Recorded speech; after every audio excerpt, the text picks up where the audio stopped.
Good morning, everyone, or good afternoon, wherever part of the world you are. My name is Paul Beyer, and this is our AI news show where we rate enterprise AI news essential, important, or optional for AI leaders. Our set of analysts will look at 4 or 5 articles, and we're excited to get going. I see Ankaj is joining. Ankaj, can you pull up the first article? And I believe, Adam, you were going to. Sure, Paul. Yeah. I'm not sure. This Okay, is the the first. first one that we have for Yeah, that's it. Thank you. yes. So the first one that we have for today comes from OpenAI. OpenAI has launched a new model, OpenAI O1, and it's the latest model, or I would say the most important announcement in last few months coming from OpenAI. So, Adam, yet another model. Are we surprised about this? What are your thoughts?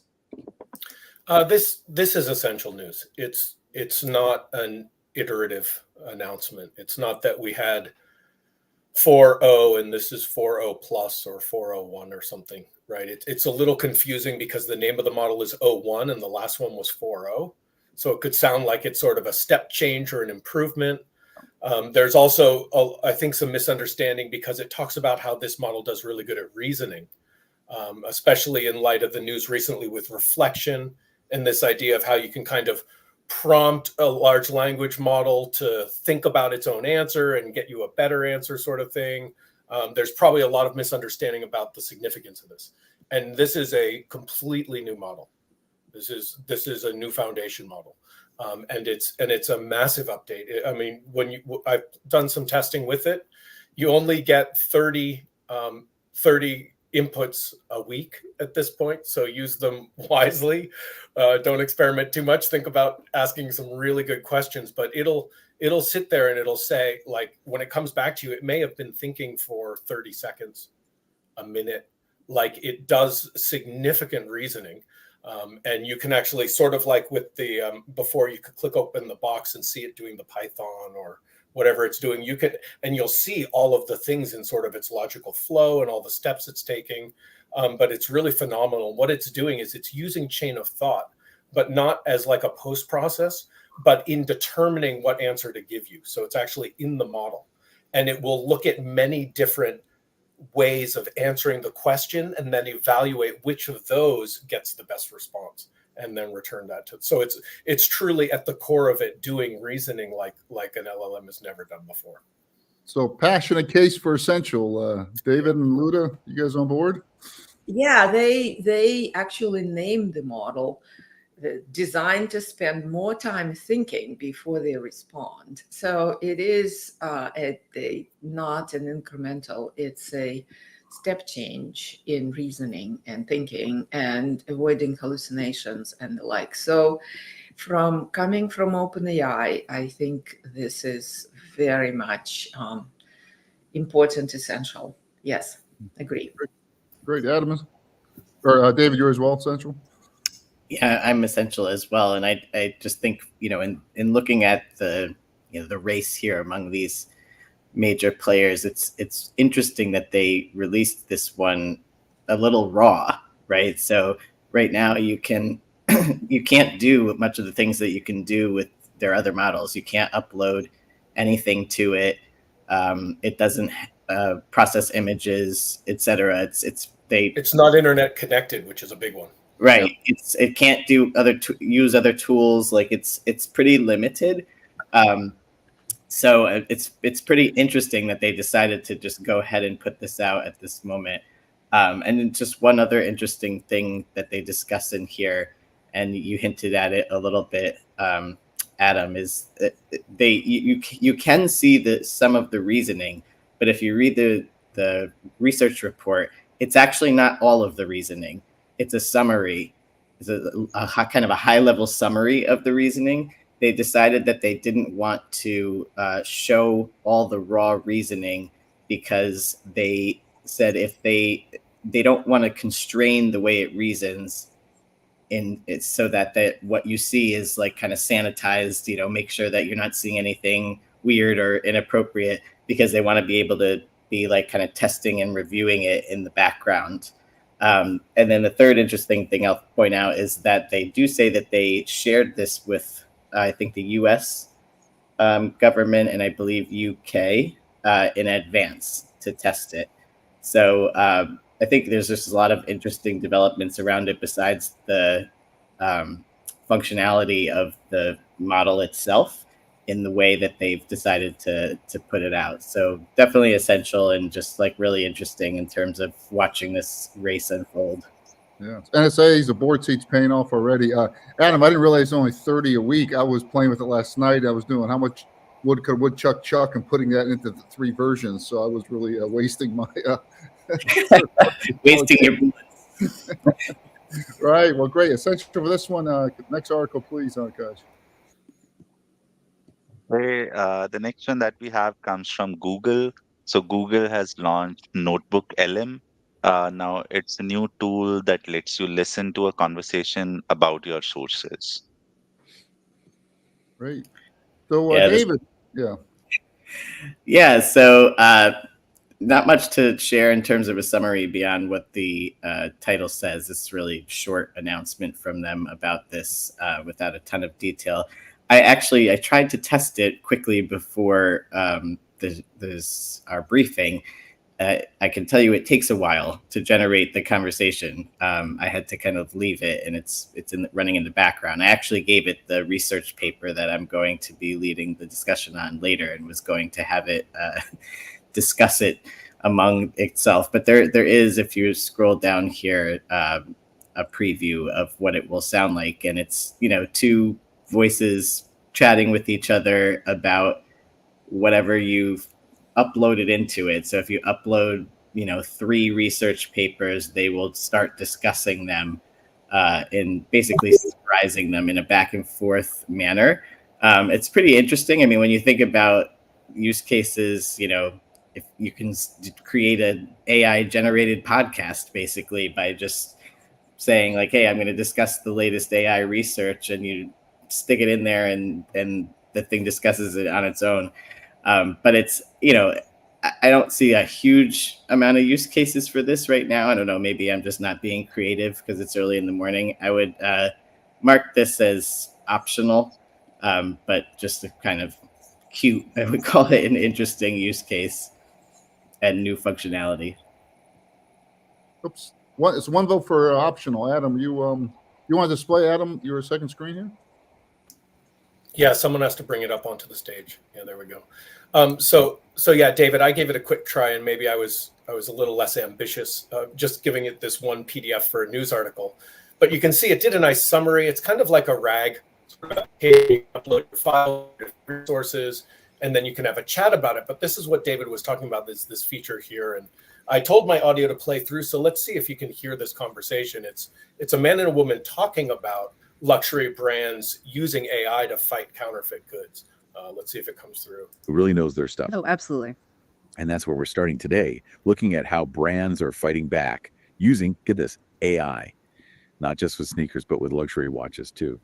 And our guide for this deep dive is this Forbes article by Sol Rashidi about, well, exactly that, AI and this whole world of, proving what's real and what's fake. Yeah, it's interesting because it goes way beyond just like lost money for these companies. We're talking about a brand's reputation, I mean, it's actually quite engaging, and it's pretty well done. So when really you start thinking of the ramifications of for education, and for if you just want to listen to something either on the go like a podcast, I mean, it's instant podcasts basically, and it's not even so much just this one piece of news, but just really the awareness about that trend. I think it's important for people to start thinking about how do you get your information to people through this voice. It's another real passionate case for that voice channel, which we've, I think, even been discussing this week.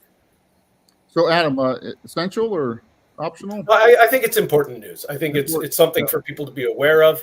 If they missed it, is it going to impact their bottom line potentially, or the decisions they make over the next few quarters? Probably not. So I'd give it an important, though. Okay. And Luda, can you support important as I we move? would put important, yes. Yeah. Because think about, we talk about LLMs going vertical and getting all the information about healthcare. or whatever the specific industry. This is an easy way to get it disseminated, one step at a time. So this is actually a pretty good tool for the folks to use. Yeah, important for me. And like so many announcements, you can actually use it today and not be waiting in the future for some date. So important it is. Next one, Ankash, please. And Vivek Online The next supports. one comes again from Google. Sorry for interrupting, Ankash. I was just highlighting that Vivek, one of our community members, writes online. He's supporting important. So thank you, Vivek. Very well. Yep. So the next one again from Google. So Google has launched DataGemma. So this is a new tool where they use real-world data to address AI hallucinations. So Luda, another Google announcement. Yeah. Two marks in one day. Yes, this is very interesting. I was between optional and important because it's Google, because it's knowledge graph, because it is quite extensive knowledge of the world and events and whatnot. And it's presented in factual information and it's verified. So what they did, they took that data commons knowledge graph data, right? And then they merged it with their lighter model, Gemma, and that's what DataGemma is about. And then they added the sort of LLM capability to query it. So it is I haven't played with it, but it certainly will limit or it wouldn't eliminate, but it would certainly limit hallucinations dramatically. And as a result, this is something that for the enterprise leaders is important. And that's why I was, between optional and it wouldn't have an immediate impact, but its availability is worth noting for the business leaders. So I put important on it. Yeah. Important. Any dissenters? All right, important. Let's keep driving. Next one. Actually, I saw you, Adam, make a face, maybe looking like you would. Well, no, I was on the fence, same as Luda, sort of between optional and important. I was kind of leaning towards optional for the moment.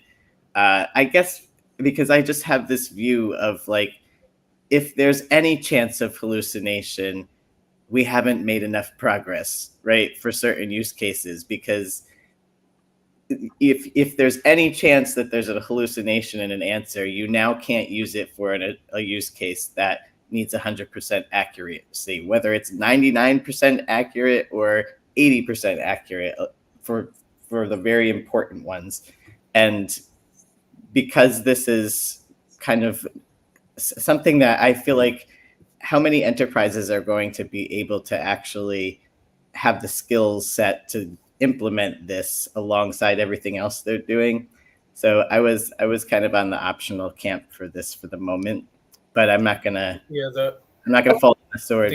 The other thing for me, I think that was making it optional is that really this is more details about their research. I remember earlier this year us hearing how Google was talking about how they were going to be doing like lookups with Gemini to sort of fact check on the internet. In some ways, I feel like this is just sort of they're bringing more of the detail around how that's going to work to light. But it's something that either people were already probably aware of and it was important to them and what they're doing with their business, or it's probably not, as David said, quite ready yet for them to really need to take it into consideration. So yeah, you would almost talk me into it too, Luda. So if you want to make one more case, I might be tempted. So I will support optional. However, so the couple of developments here, right?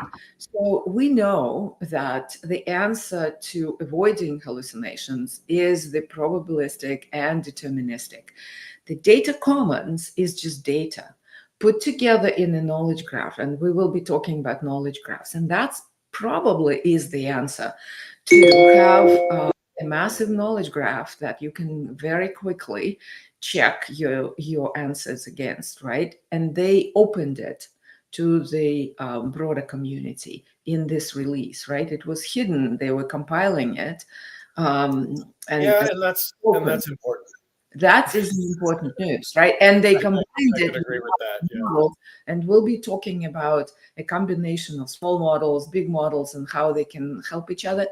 This is yet another case. So, but it is, just on the face of the announcement, it can be an optional news. So, Paul, you can, I'm going to grab the Fiocca chalk and we'll make it optional for now. But a good discussion. Next, Ankaj, next article, please. Okay, the next one comes from Glean. So it talks about how Glean is using GraphRAG in its tool and also internally. So, Adam, a vendor using RAG. Is this notable? GraphRAG, that's important. It's another Fair enough. And that's exactly why it is important, is because GraphRAG is not RAG. And it's important that people understand that distinction, as well as, if they want to understand what's going on with Google's data comments from the previous article. I think this is a worthwhile read. This does a pretty good job, fairly concisely, of explaining the difference, helping people understand. And although it's an announcement about Glean, it isn't really a marketing piece for Glean. It talks about other products and marketing recommendations for people who are on a budget. So I think it's a fairly well balanced and worthwhile article, and I gave it an important.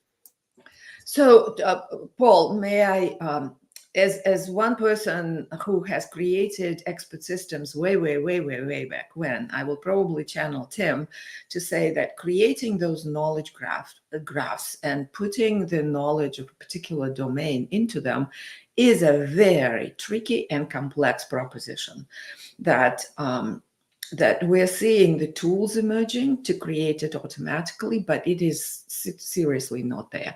But when we get them and we have LLMs and these knowledge graphs, this will be a step change of avoiding hallucinations and the like. So this article is just the first step. This particular GraphRAG is the first step in that development, and they're already showing good results. Yeah, I agree. This is important. I would just say a heads up to those that read it. One thing that is a little bit of a turnoff of the article is it talks about knowledge graphs as if it's something brand new. So just, they've been around for, as you said, decades, and, they are hard to create, but just know that the writer was apparently a little green around the edges, but the bulk of the information is still good. Great. So there's a lot of wisdom, Paul and David, correct, on the how you create them from way back then, right? And so this this wave, it's not quite knowledgeable. It might be worth pulling some really great article and saying, look, we kind of know this stuff and we can just implement it in new tools.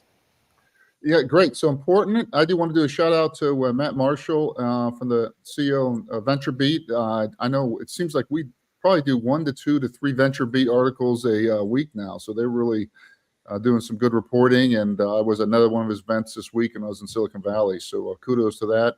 Important for this one. Next one, please, Akash. Okay, the next one we have is a research paper, and it talks about the role of small models in the LLM era. Big models, new models, GraphRAG. Now it's small models, David. Do we care as an AI leader? We certainly care about small models as an AI leader because, as we know, they offer cheaper, more interpretable, often easier to kind of manipulate and handle model than a large language model. So, when I talk to folks, everybody is kind of wanting to understand, when can you use those versus when you really need a larger model, et cetera. And I'm glad you went to this graphic I was going to send you here because this is a really great summary of the way that they've structured. So this isn't new research per se. As it says, it's a survey. It's kind of a summary talking about when it's good to, what small models are good for. And it talks about it in two different ways. One is where is it better and competitive with a large model? And then what you're seeing here in this top part of the graphic is how it can work in concert with the larger model to do things. And I thought there were some interesting points here in that area. I hadn't actually thought about some of the ways that they mentioned that a small model could actually be used to improve a larger one, or they work together. So I was on the border. I felt like this could be an important one because it's Friday and you have some time to read this weekend. And I think it would be good for an AI leader to absorb all the ways that small models can be better, or can be working with others. I think some of the ways that they talk about these working with large language models, again, are probably outside the skill set that most organizations have within them, but I still think there are some interesting points in here. So I'm going important on this one. Wow, a lot of important articles here. I would support important for sure, because this is a play on cost and efficiency and accuracy and a lot of results, really. So it's, I can even go to essential on this one, actually, Paul, because this is, if you have a good small model and you do the preparing the training set, preparing the test set, doing all these things, there's a lot of efficiency here, that then your model, the end model that you're working on, will perform really well. And it can be used, not training the foundational model, but training your application model, right? So I really think it is certainly important read. That's great. Well, great. Well, sounds like it's important. And Luda, on that, we're certainly seeing more and more discussion about kind of behind the firewall or inside my trust boundary type of implications. Yeah. That came up in the Own Your Own Intelligence webinar this week, and it was certainly part of the discussion at the AI conference I was at in San Francisco. So important.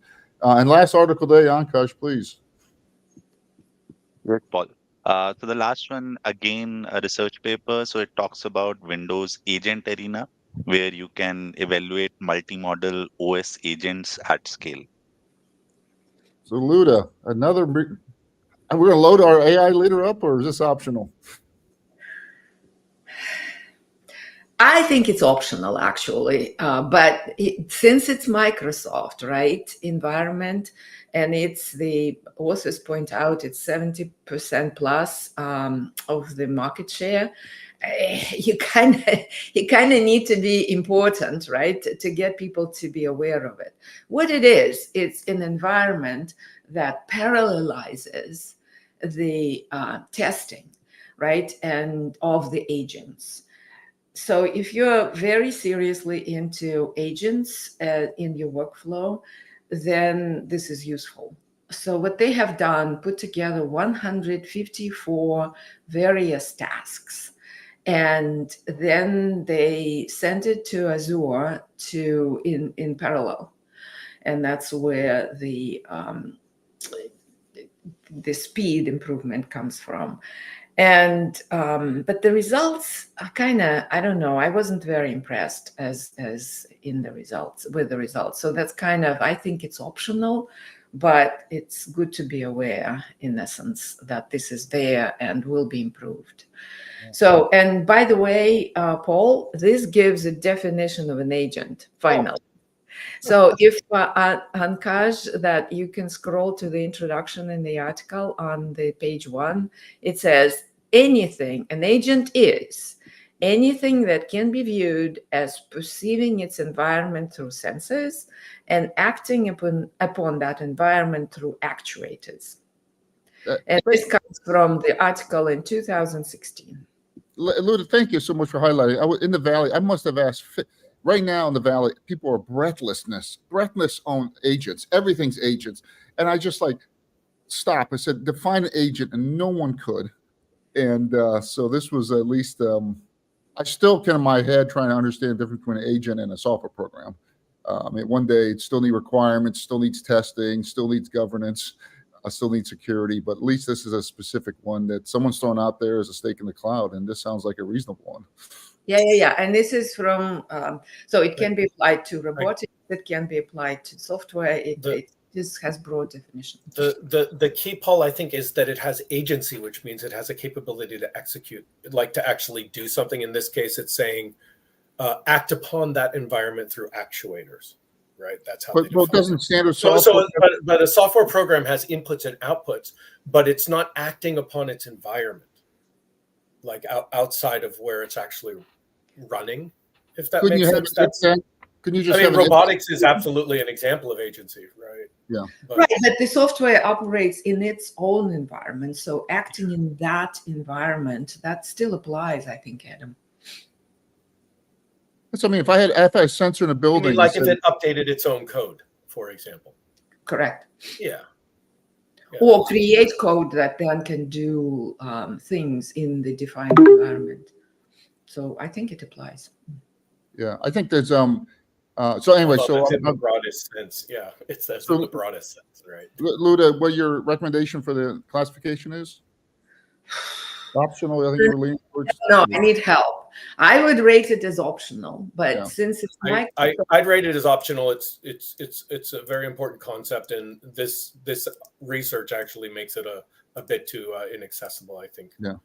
Yeah, so I'm becoming very skeptical that less than 5 companies in the world will deploy agents at scale in production in 2025 because of all the governance issues. And I think we continue to see the pile up of interesting ideas and innovation, center of excellence, POC world. And leaders continue to tell us, guys, I don't care about that. How do we get this deployed at scale at Chevron, for instance? And I just don't see, Adam, big companies getting past governance, security, executives saying we have some agentic system that's out there running around in a world where security risks are going up here. So I think we've got incredible excitement in the R&D factory in the Valley, but a real disconnect from what actually gets deployed at scale in 2025. One of our viewers asked us, is there a list of articles that you were discussing? Thank you, LinkedIn user. That is something we're working on. It's been requested multiple times, and we're starting to think through if there are ways to actually get this list out ahead of time so viewers can follow along. A couple of other quick updates while we end here. We have a learning lab on Monday. Liz Van Zura, it will be a showcase speaker. Liz has been a CMO of Buick and a handful of other companies, and she's going to be talking through the latest trends in Gen AI and advertising and video and marketing. It's just a transformative space right now. And in terms of rating the articles this week, we had 1 essential and 3 important for Friday. That might be a high watermark for Friday. And then lastly, I was in Valley in San Francisco for 4 days, tons and tons of meetings. You know, I think the headline for me was that the amount of innovation out there continues to go through the roof. It's really stunning. Lots of excitement on Llama 3.1. It really is opening a lot of innovation doors and excitement. But I continue to see a huge disconnect between the capability and what's actually getting deployed or what even enterprises need. So real big disconnect there. And then lastly, I posted on LinkedIn, I took a Waymo out there, the self-driving car, which is a really interesting Luda. I've taken out 4 or 5 times. It still takes you a while to get used to, but really started thinking about, what's it going to look like for companies in 3 or 4 years? So if I have 4,000 employees, is every employee going to have their own agent? So am I going to be managing 4,000 employees, 4,000 agents? And I, as a company, Adam, I'll allow you to bring your own device. I'm not sure I want you to bring your own intelligence. I need to have these things work within our corporate policies and our security framework. And I'm not sure I want, my corporate data flying through your AI that you're bringing to work here. So I think we may be a long time away till we have a bring your own intelligence. It has notes of how the internet was at the time when people were banning personal computers, and it has similarities here. Yeah, but it would take time. Enterprises are notoriously slow when there's security involved. They will take their time to figure it out. Yeah, but even it's been really educational for me just the last 2 weeks, where we had a call last Friday for the AI blueprint. there were 75 people on the Zoom call, and 15 of them brought their AI. So I had to let 75 people in, and I had 15 times I had to click on let this Firefly, let this Phantom in. So that's kind of the AI as a transcript. And even in the company here, we're starting to standardize on Fathom for our sales and analysts. So we have the same meeting transcription tool across all the things. So it's easier for us to start writing scripts to do the summary across individuals. So I do think there's going to be a real need for at least some coordination on either brand consistency or policy consistency or tool consistency, so we can get cross-employee reporting in a more cost-effective way. So fantastic, everyone, and a good discussion. We had lots of people from around the world join, and we appreciate it.